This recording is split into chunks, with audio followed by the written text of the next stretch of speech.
bathroom by placing period products in every bathroom stall. Let's just get down to the bottom line. It's just humane. 50% of the world population is female and will have a period and it needs to be handled, right?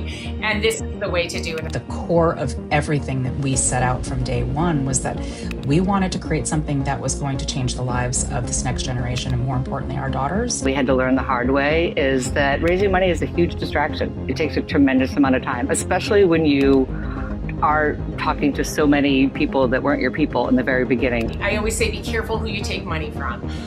Not all money is good money. Listen, running a business and doing startup, it's not for the faint of heart.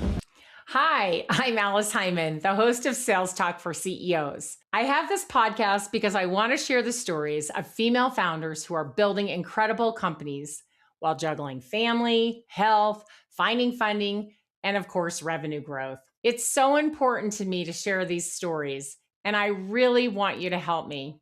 So here's what you've got to do. 70% of you who listen and love the show haven't subscribed yet. Help me amplify these voices by hitting the subscribe button. And of course, then you won't miss an episode. Thank you so much for being part of this journey. It means the world to me. Now let's get into the episode.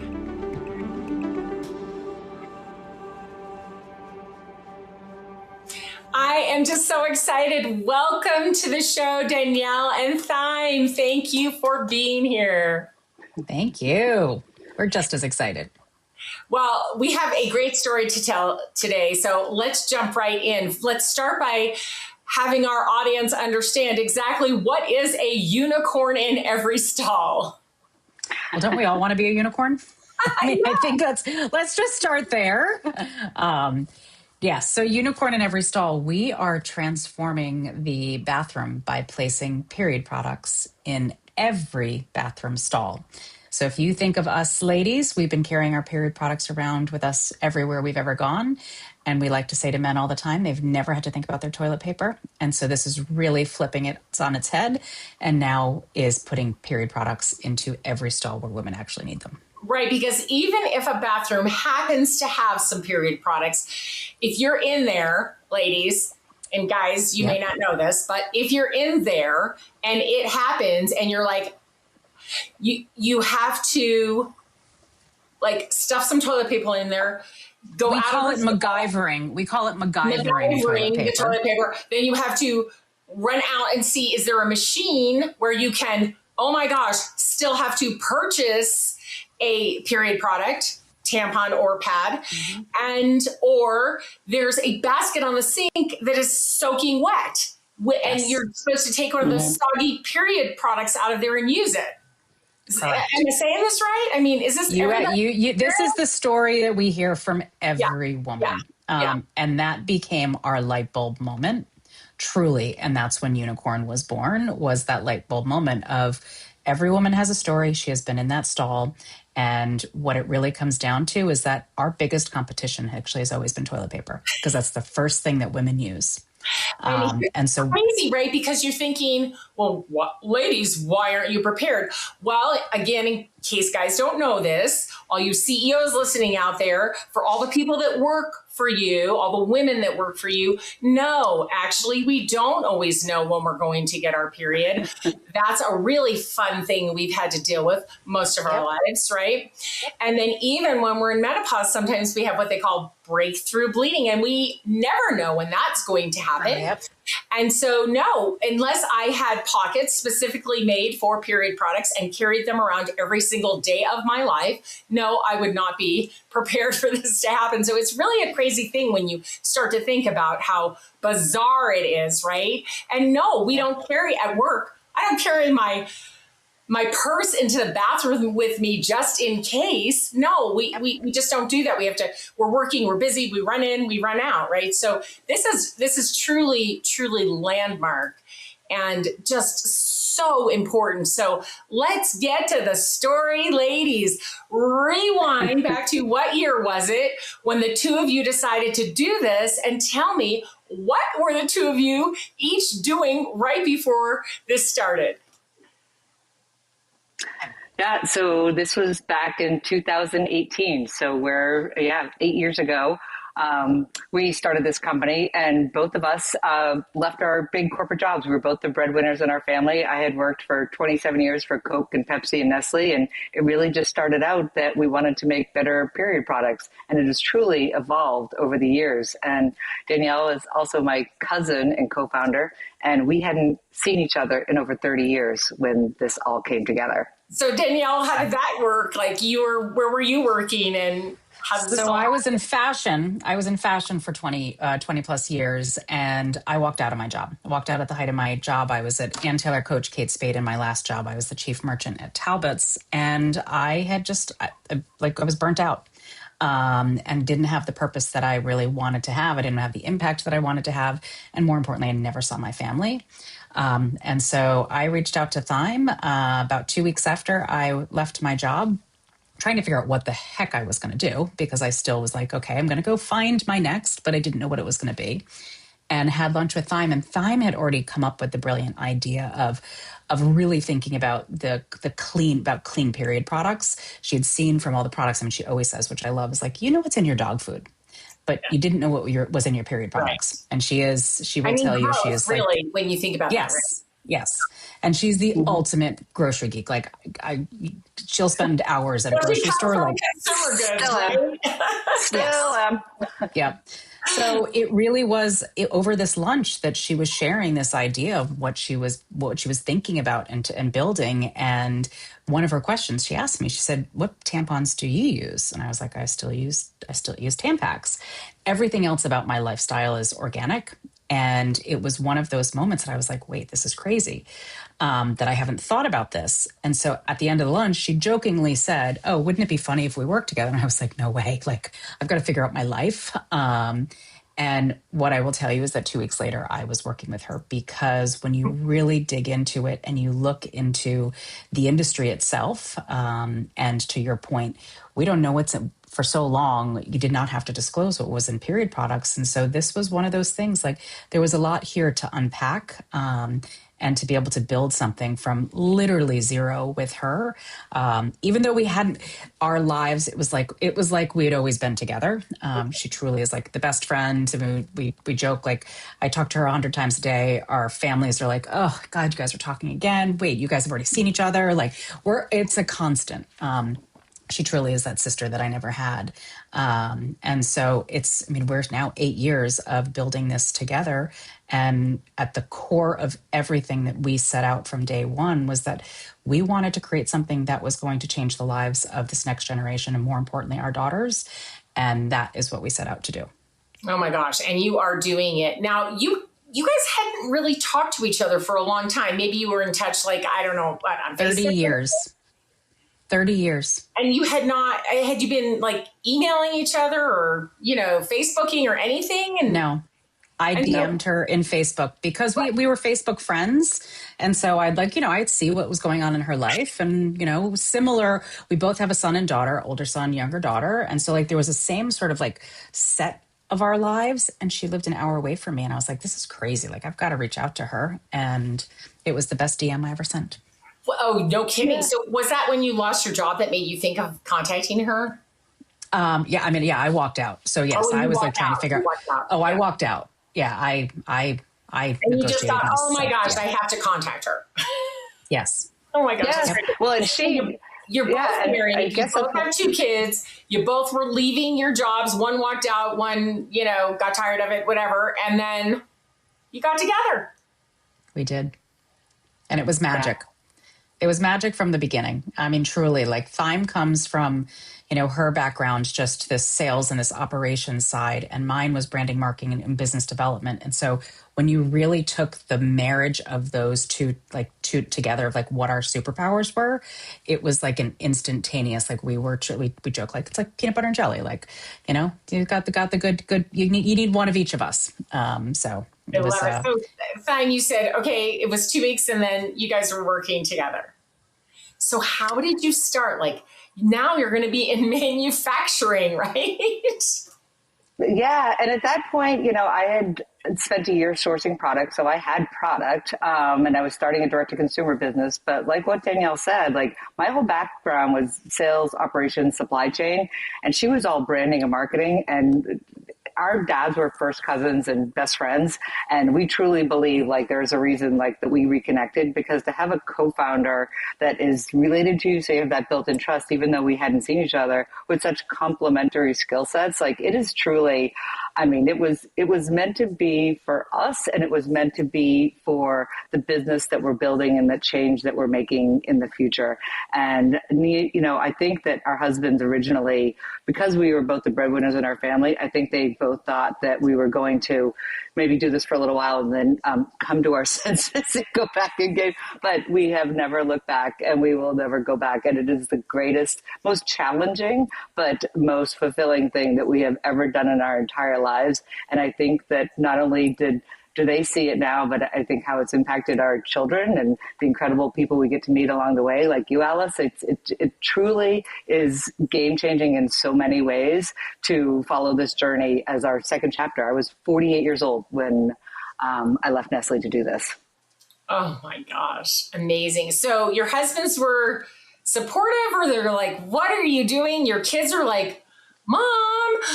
So tell me a little bit about the family side of things. Well, our husbands were supportive. You know, I think really at the end of the day, I mean, both of us are super fortunate to have spouses that have cheered us on every step of the way in our careers. I've been with my husband since college, so he has really been an amazing partner to really help me through everything, and our kids as well. I mean, the best part for both me and Thyme is our kids have actually got to see and experience us build a business. They've seen it from the ground up. They've seen all of our pivots. They've seen the tough times. They've seen when, you know, we're in puddles and crying, and then they've seen all the celebration. Like, there are so many emotions and the roller coaster of building a business. But so Thyme has 2 kids in college. I have one about to go off to college. They're all going into business. Like, that's all of their, you know, that's their paths right now. And they get excited by this. And so it is really just, it's one of those proud moments as a parent to have your kids watch what you are building before them. And even the early times, I mean, for Thyme, the best, she'll tell her story about running past her kids' high school. But mine was like, my son, the kids would come over when they were, you know, in middle school, and I could show them a tampon and pad, the young boys, because they would giggle, but that was their first exposure to it. And so they've just been around this conversation for so long that it's, you know, it's changed their lives as well. So my son is 35 now, just had his first child. So my little grandbaby is 1 month old. So that's very exciting. And when he was young and in high school, I had him doing spreadsheets and, you know, a few little different things here and there for the business. It was really before social media or what I'm doing that stuff too. But he would always tell me, I will never be an entrepreneur. You know, he just thought I worked too hard and too much. And that is the story, right? Yeah. Especially when you're getting started up with things. But there's, you know, it ebbs and flows, and sometimes there's more and sometimes there's less. But he has been running a company successfully now as CEO, his own company that he founded for 10 years. So much for not being there. Yeah, exactly. Yes. I hope you remind him of that sometimes. Yeah. I really should, maybe when I see him later today. Yes. I'll remind him about that. But anyway, okay, so Thyme is outsourcing because she had this idea already. And then Denielle, you decide, okay, yeah, I'm in. And so like, what happened? What were the early struggles? What were the early successes? Like, how did this work? Wow. I mean, where do we start? Like, well, and if, you know, you think about it, my son was a freshman in high school and on the football team when I started the tampon company. So imagine how it was a struggle, I think, for him, because when we couldn't afford PR, I ran a race dressed as a tampon to get some noticed, and I had to train around town, and it's an experience they will never forget. Okay, tell you, I mean, that was picture this. Because if you guys go on their LinkedIn, you can see a video of Thyme as a tampon and Denielle as a unicorn and them running together. But now I'm trying to picture Thyme running in a race down the street dressed as a tampon. Oh yeah, it was the Reebok 10K for women in Boston, and we figured that we could get some good PR, and it did end up working. But I had to train in the suit to make sure I could do it, and they very politely asked me to stop running by the high school, which I think is completely fair because apparently that was. But I would like run around town dressed in my suit, like it was fun. But it got us a lot. It did all those things. I mean, we ended up that picture of me running that race ended up in Time magazine at one point. So you just do whatever it takes. And there were so many, and listen, like the messy middle is so messy. There were so many things that happened. It's everything they say about raising money as a female founder is difficult. Raising a female founder as an older founder selling period products, it's almost insurmountable. It was incredibly challenging. But what I would tell you is that we have always found a way. Somebody had this great quote that like when a door doesn't open, sometimes you got to go through the window. And we had to go through a lot of windows to raise money and to find our people and to do things very differently. I think that's why you're seeing women leave the workplace and do other things. It's not that they're not working. It's just that they don't want to work in the traditional way and that it no longer serves them. So we have created a company and a workplace and a community around us that supports our mission and what we do and how we want the world to look for this next generation. So raising money is a lot of work. Learning how to raise money is a lot of work. And running a company is a lot of work. So Thyme, how are you balancing all of this? Yeah, I would tell you that is another lesson that we had to learn the hard way is that raising money is a huge distraction. It takes a tremendous amount of time, especially when you are talking to so many people that weren't your people in the very beginning. So I think once we narrowed our focus and we surround ourselves with investors that believe in our mission, the other thing, and people ask us this all the time, is are there other creative ways to raise capital? So obviously by sales or by raising traditional through angel investment, but we've also done a revenue share.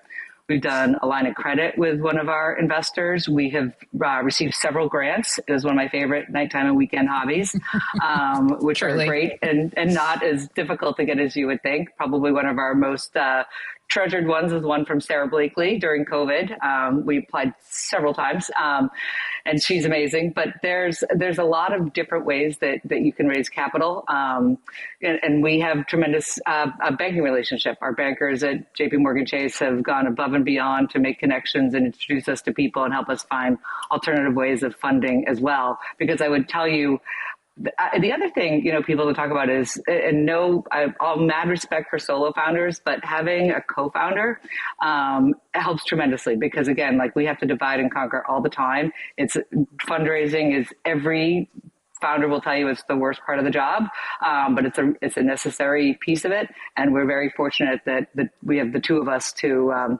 lift each other up and get through the times. I mean, everybody will tell you your cash flow, your fundraising, that's the underbelly that nobody really talks about and is really the lifeline of your business. Oh my gosh.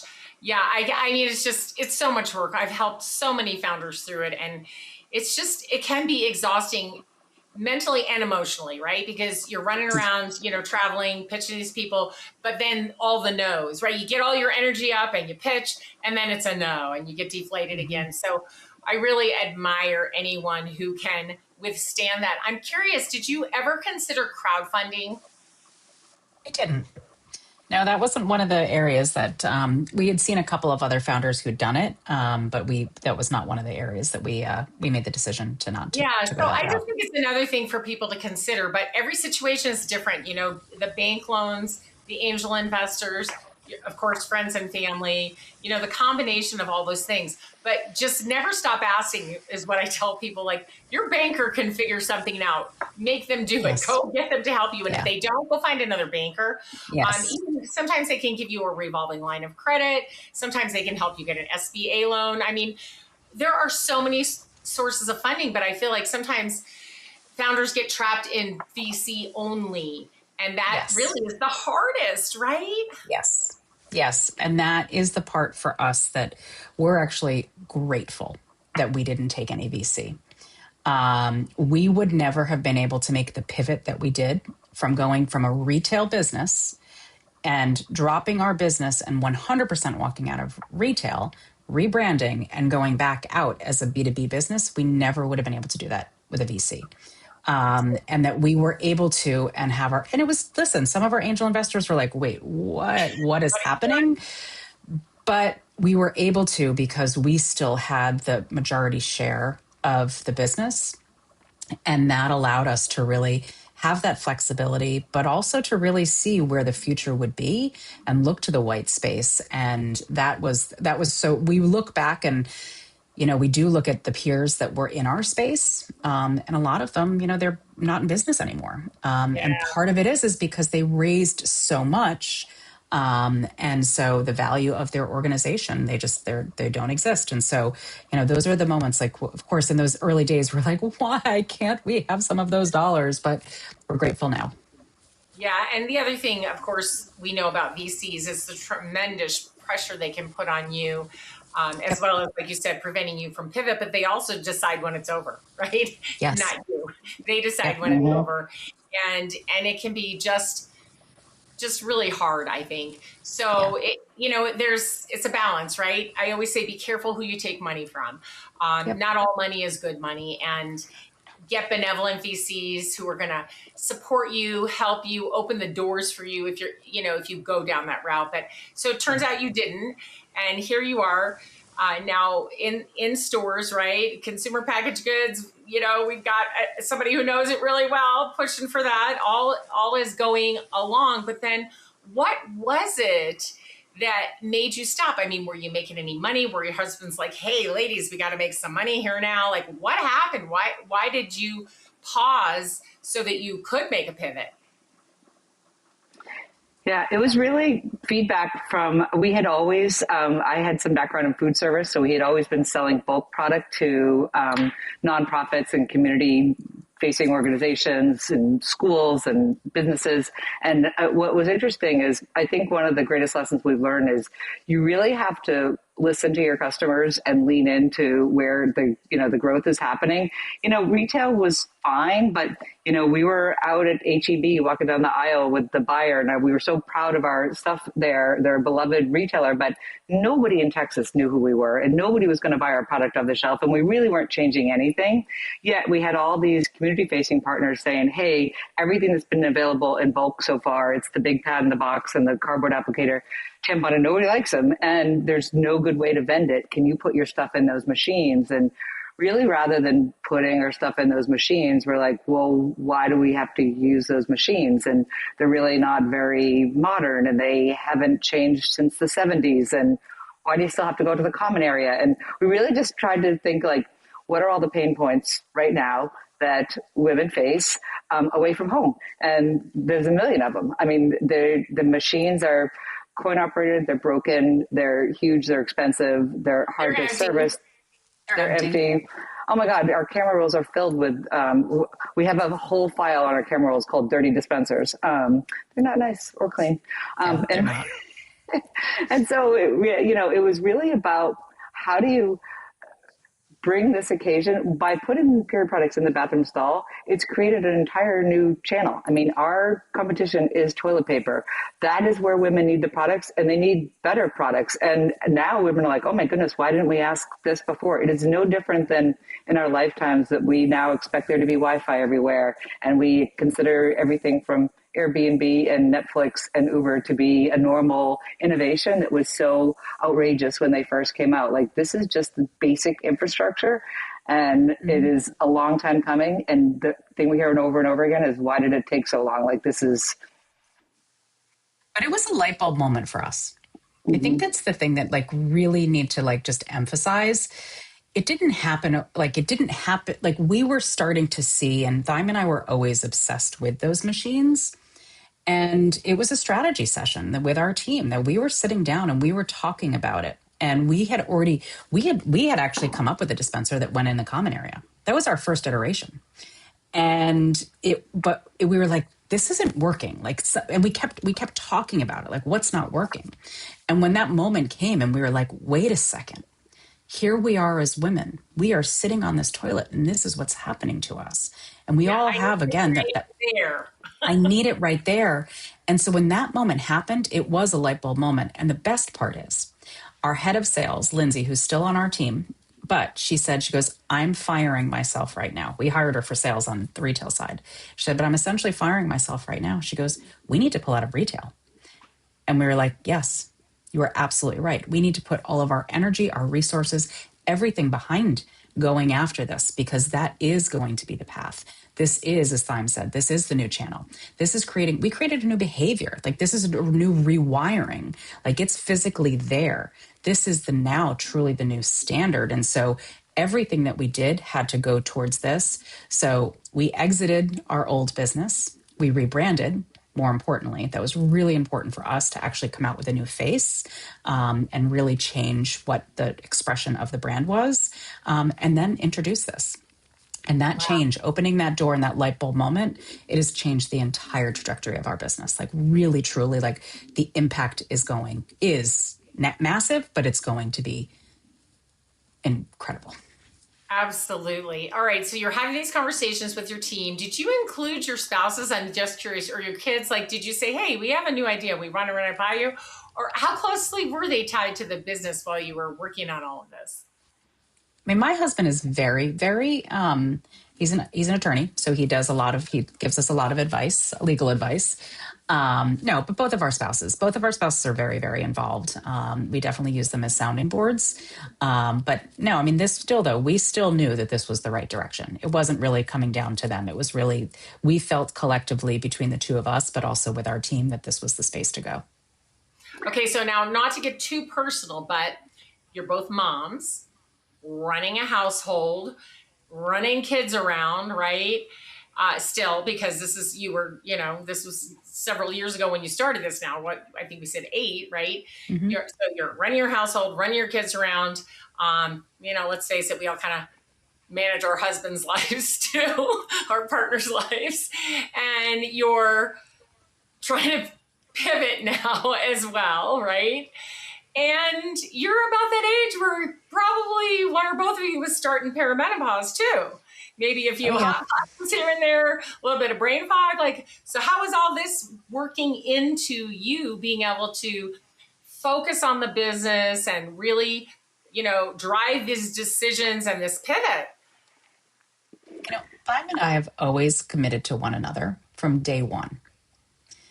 This was a really big commitment, is that we had to, it had to be an integration into our life, because the rest of our life prior to this was taken over by everything. And so day one, when we started this was really that we had to make space for our families, and we had to make time for ourselves. We essentially, always say, you have to take care of yourself first, then your family, and then the business. And it has to go that way. And so it's something that we really hold strongly to. And when we can both feel when that shift is happening, we have to remind each other. And so that's been a really important one through all of this, because running a business and doing startup, it's not for the faint of heart. It is really hard. It's the hardest business that I have ever overseen. And both of us ran billion-dollar businesses, but it's the hardest thing.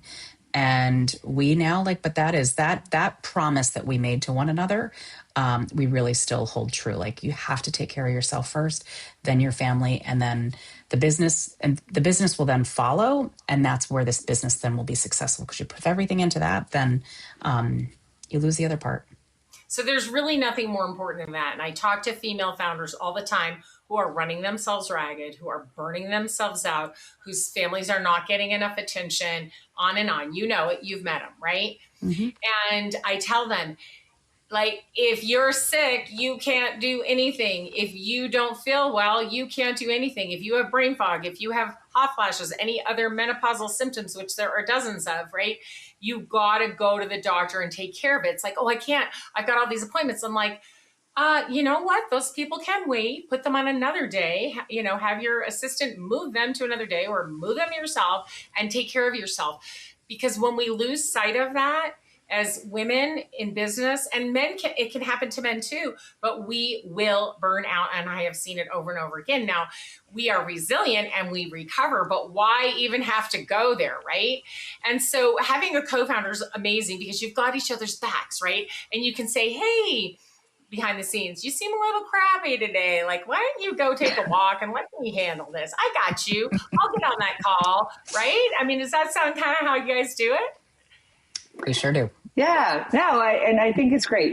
I think, listen, I mean, we worked really hard when we were in our corporate jobs, but this is a labor of love and it is an integration into our lives. And I think the biggest difference too is we actually one of the greatest things about us running this company and raising the money in the way that we did is we get to make a lot of the decisions, and we don't have to. If we asked a lot of people about putting period products in every bathroom stall in the very beginning, everybody said we were out of our minds. You actually can't ask a lot of people. You actually have to go with your gut, and we're doing things, rewriting the script. We are completely changing. So no, we didn't ask everybody, because most people be like, that's insane. Just keep doing what you're doing. Just stay in your job, stay in the safe.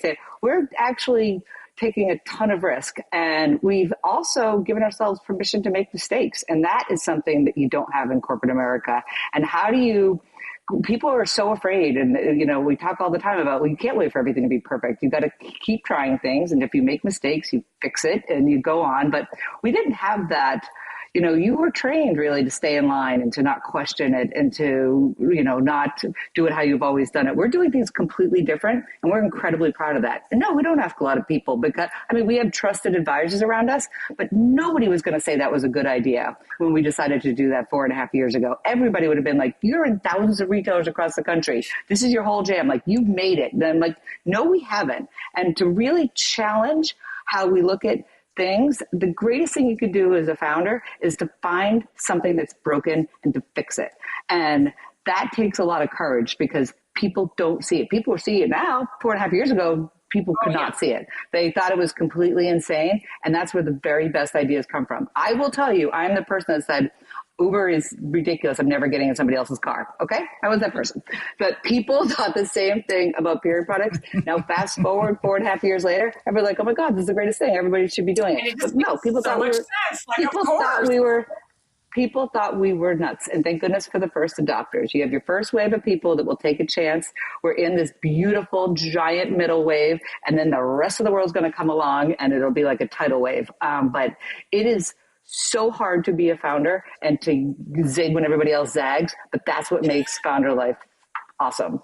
Yes. Yeah. Oh my gosh. All right. Well, let's talk about sales now a little bit. So you built the first product and we're selling it retail, right? That's completely different sales motion. You got a salesperson who knew how to do that, and she was going around to the retailers and getting the product in. Well, then you pivot, she fires herself, which gotta love that, right? Having such a close team that they just recognize when something is so good that, they just have to move over, right? And so now you've got all these customers who said, we buy this in bulk, but we need a way to dispense it. And you're thinking through. And finally you come up with, okay, we're going to build a box, our very own box. And I want to talk about that in a second, because I just love some of the story around that. But now you've got a whole new sales motion. Now, I heard that one of you has a little bit of sales experience, is selling to enterprise. Okay, so how did you guys figure that out? And, what did you start doing? Because now you've got to either sell through distribution, right, or sell direct. So tell us about it. Well, a big piece before we even got into the sales, because I think this is really important, because this really made us recognize who we had to talk to. So early on, when we made this decision that this is the direction we were going to go into, we started asking a lot of questions of folks in the building space. So we were trying to really navigate, what makes sense in the building space? Who in the building do we need to talk to? Is it your HR person? That was where we first thought, we're oh, this definitely is going to, because they care about their people. No, the best thing we ever found out was that it's actually facility teams and real estate teams.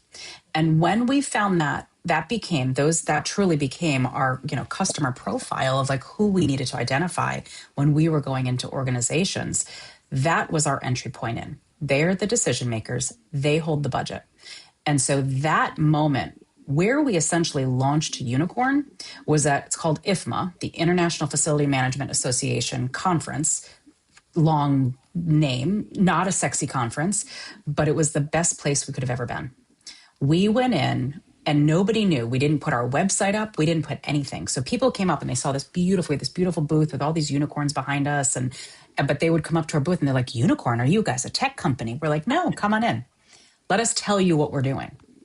And that alone, we got to talk to them and hear firsthand from so many. And we'd already done like some of our original research, but like this was the moment. That was the moment that we knew we had something, because every one of those facility folks were like, "Oh, why hasn't this been done?" And we had folks, American Express, Michael Griffin, we'll give him, like, shout him out from day one. He was the one who goes, "I'm going to be a hero. I'm bringing this back to American Express." And he did. 5 months later, launched, rolled out to all of their offices across the United States and up into Canada. But that was super important for us, because that then helped where we were going from there. But that was making sure that the product that you are going to sell, that you're selling to the right people. And you have to really find them and make sure that they are the decision maker. Who holds the budget?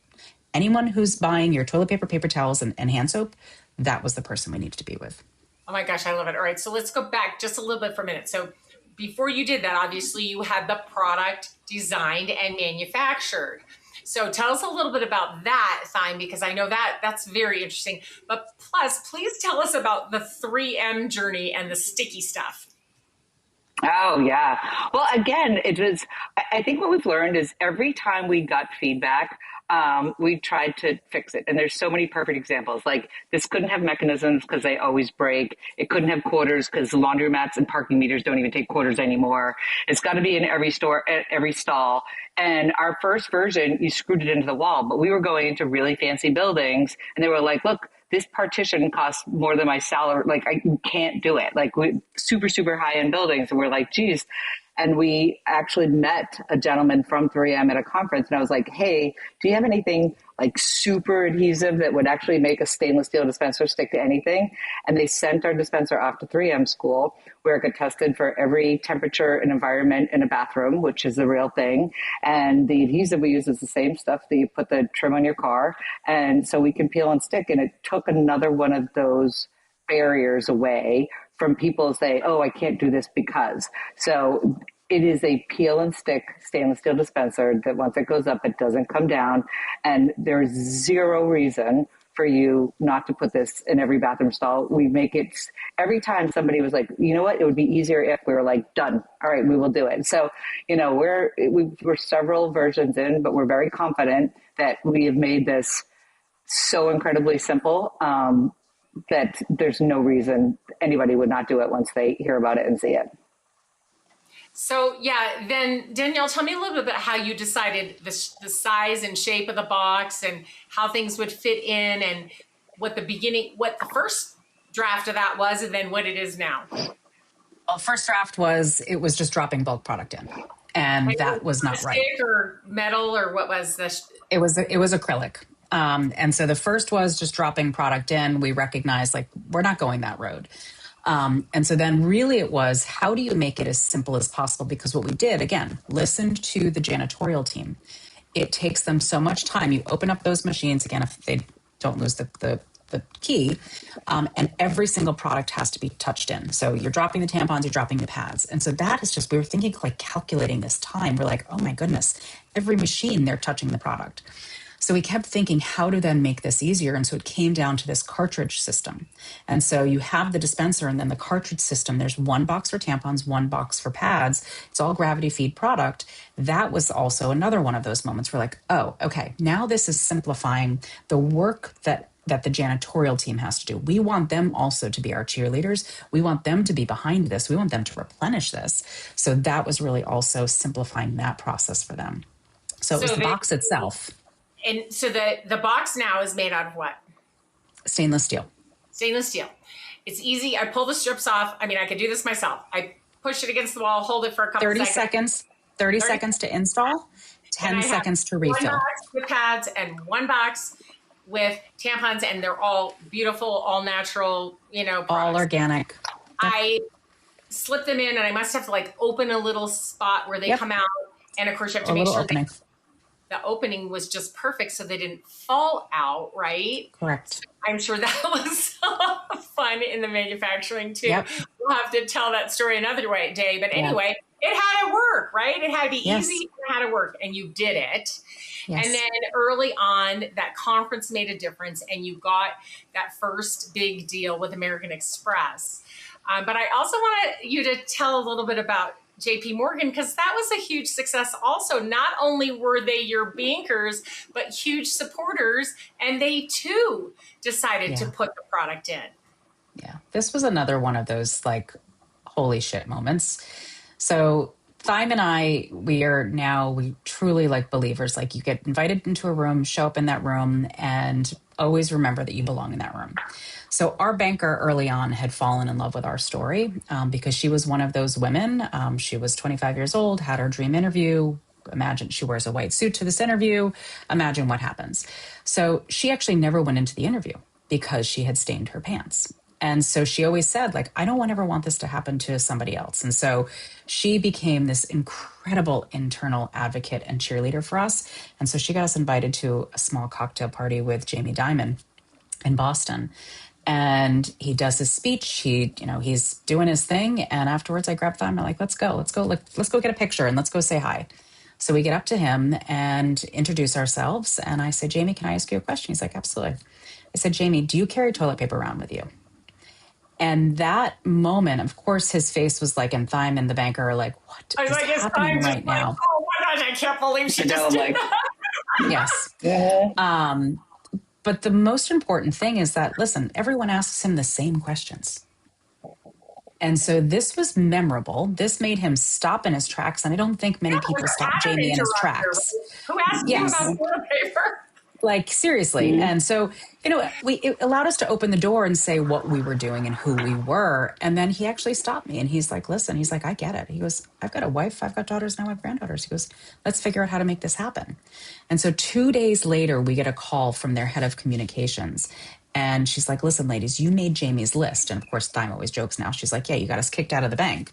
And it's like, no. She said, no, are you ready? You made his list. He creates a list after all of the meetings that he's at, and he hands it to his executive team. And you guys are on his list.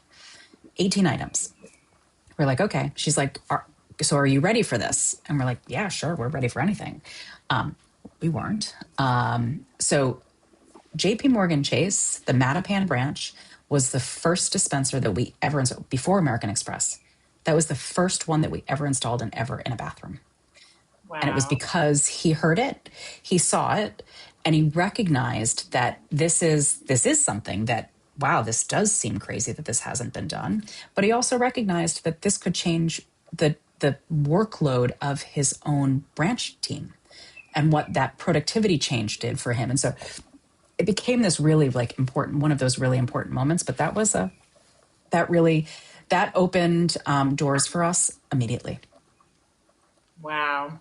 Yeah. And I think employers may not realize the loss of productivity from women having to run into a bathroom, figure out what's going on, find what they need, get back into the bathroom, and then get themselves calmed down and back to work, right? Let alone all the other things that come along with having a period for women, right? Yes. The headaches, the cramps, etc., right? But just worrying that it may be bleeding through your clothing, like that poor woman with the white suit. I mean, it really can hamper productivity, and people who get that, right, will get that. And also it's just humane, right? Let's just get down to the bottom line. It's just humane. Yep. 50% of the world population is female. Yep. And will have a period and it needs to be handled, right? Yes. And this is the way to do it. And I love it so much. And I'm so sad because we're getting to the end of our time, but I have just a couple of more questions for you guys. So here we are now. It's 2026. You guys are doing well. Big companies have this. You're out all over the place promoting it. You're winning awards. I mean, it is amazing. But still, what are some of your biggest challenges?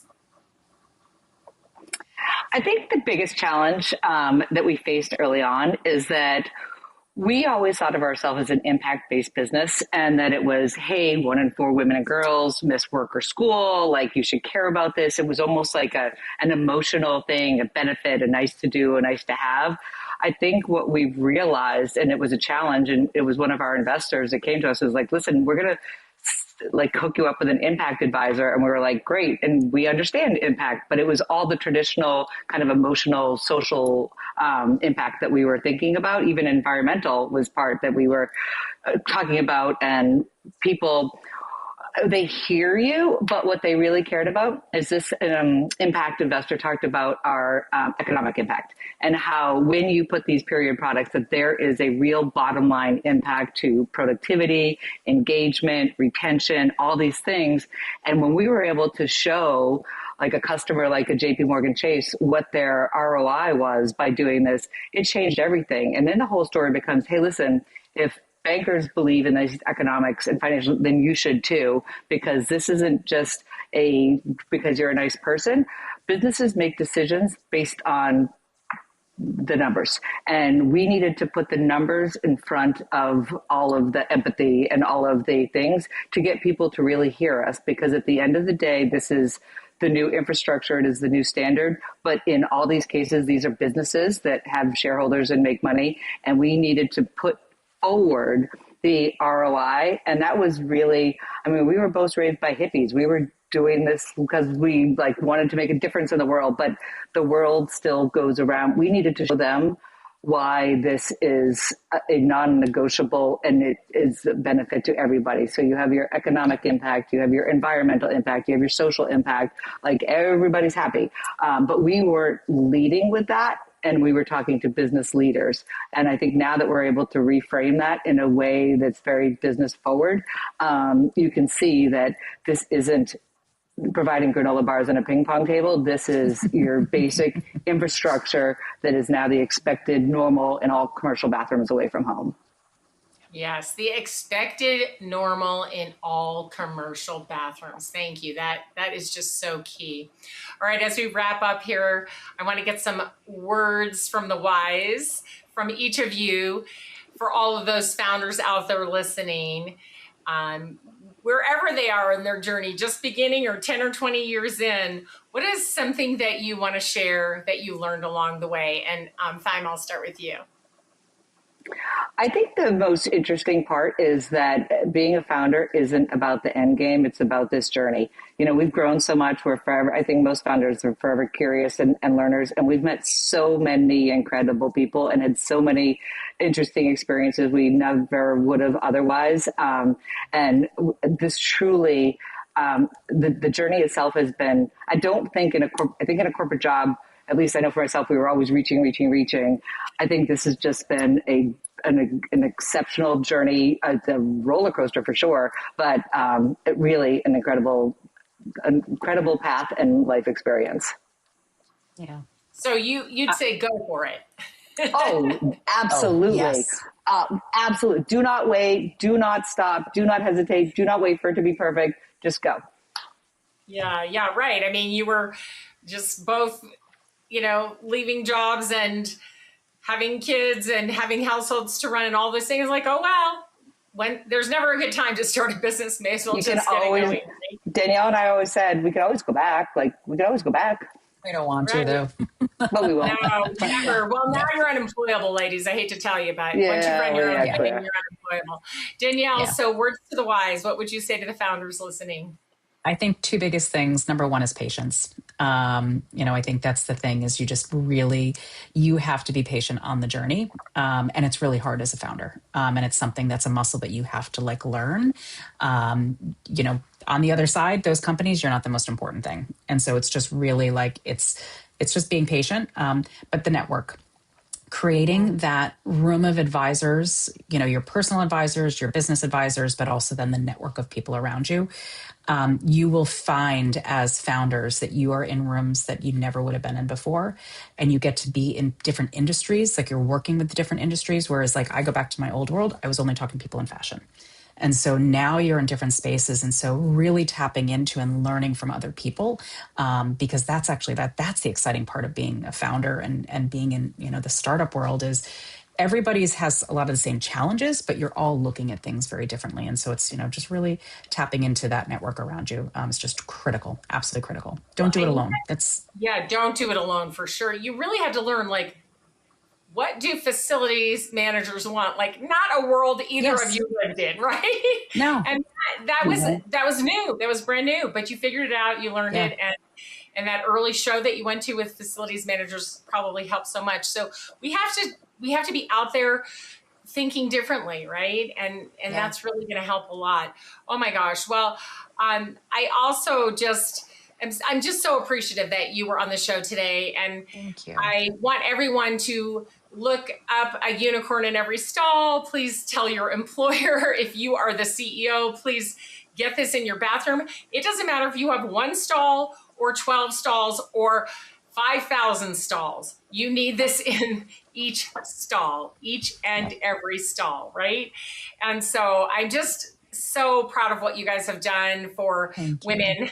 This is a big deal, and you are making a huge impact. It's a game changer. I so appreciate you. Let everyone know where we can find you. You can find us on everystall.com. And then Thyme and I are very, very active on LinkedIn. Please reach out. We love to talk to other founders. So Thyme Sullivan, Denielle Finkelstein. And then we are also on Instagram as well. But really, particularly on LinkedIn and Instagram, Thyme and I definitely put our voices out as founders and about the business, but really as founders and just what that journey has been about. But we are always here to talk to other founders. We know the journey is tough. So folks that are on the earlier track, reach out. We will make time because, that's people that did that for us. And so we want to be able to do the same. Oh, I so appreciate that. And there's so much fun to watch on the internet because they're always doing fun things. It's like, I want to be with you guys. Can I work for you? And just go around to all We have a lot of fun. We will tell everybody we have a lot of fun. Make sure you have fun. If you're not having fun, then it's not worth it. Like, it's not worth it. Really do. It's fantastic. And I do have a young female founder I am going to put in touch with you because I want her to hear your journey on the fundraising. It will help her a lot. And I so appreciate that you're willing to do that. So follow them. If you do try to connect with them on LinkedIn, please let them know that you heard them here on Sales Talk for CEOs. And ladies, again, thank you so much for being on the show today. Thank you. We really appreciate the space. Yes. If you enjoyed the show, please like and subscribe.